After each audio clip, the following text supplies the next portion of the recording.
વડોદરામાં કોલેરાના કેસ સતત વધી રહ્યા છે। શહેરની હોસ્પિટલોમાં દર્દીઓની સંખ્યા વધે છે ત્યારે કોર્પોરેશન નિંદ્રાહીન હોય તેવું લાગે છે। ગઈકાલે પાણીપુરી પર પ્રતિબંધ લગાવ્યો, પરંતુ આજે પણ પાણીપુરીનો સામાન રોજની જેમ જ તૈયાર થઈ રહ્યો છે। ટીવી9 પાણીપુરીમાં વપરાતી સામગ્રીનું રિયાલિટી ચેક કર્યું તો ચોંકાવનારા દ્રશ્યો સામે આવ્યા। સડેલા બટાકા, આસપાસ ગંદકી અને દુર્ગંધ, વપરાયેલા તેલમાં ફરી ઉકળતી પૂરીઓ, આ તમામ બાબતો પર શું કોર્પોરેશનની નજર નહીં જતી?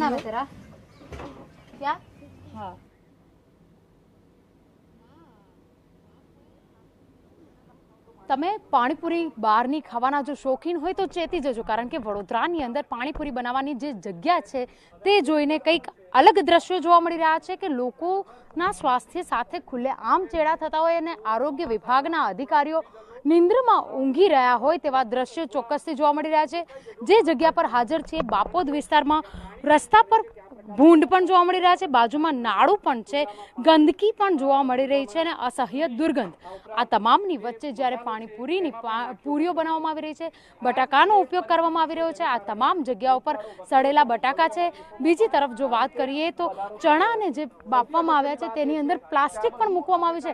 કહેવાય છે કે પ્લાસ્ટિકની સાથે જે વસ્તુઓ બનાવવામાં આવે તો તે લોકોના સ્વાસ્થ્યને હેરાન કરતું હોય છે। જે બનાવનાર વ્યક્તિ છે, વેચનાર છે, તે હાજર છે।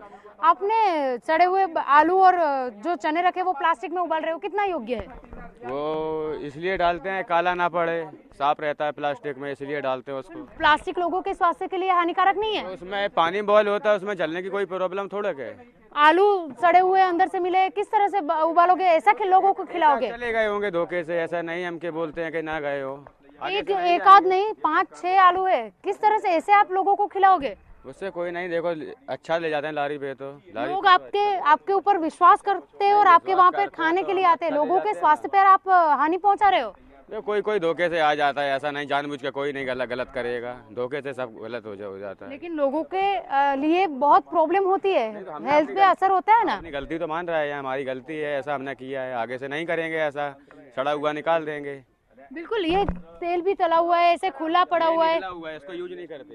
बिल्कुल જે રીતે વાત કરી કે વડોદરા શહેરની અંદર કોલેરાનો વ્યાપ વધી રહ્યો છે ત્યારે આ પ્રકારની બેદરકારી લોકોના સ્વાસ્થ્ય માટે ખૂબ જ હાનિ પહોંચી શકે તેવું કહી શકાય। ટીવી9ના રિયાલિટી ચેકમાં આરોગ્ય વિભાગે તો કદાચ રિયાલિટી ચેક નહીં કરી શકે, પરંતુ ટીવી9 દ્વારા લોકોના સ્વાસ્થ્યને ધ્યાનમાં રાખીને રિયાલિટી ચેક કરવામાં આવ્યું છે।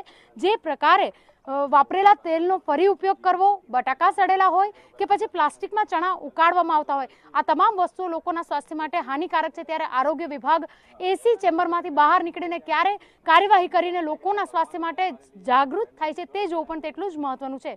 કેમેરા પર્સન રોહિત ગોયલ સાથે અંજલિ ઓઝા, ટીવી9 વડોદરા।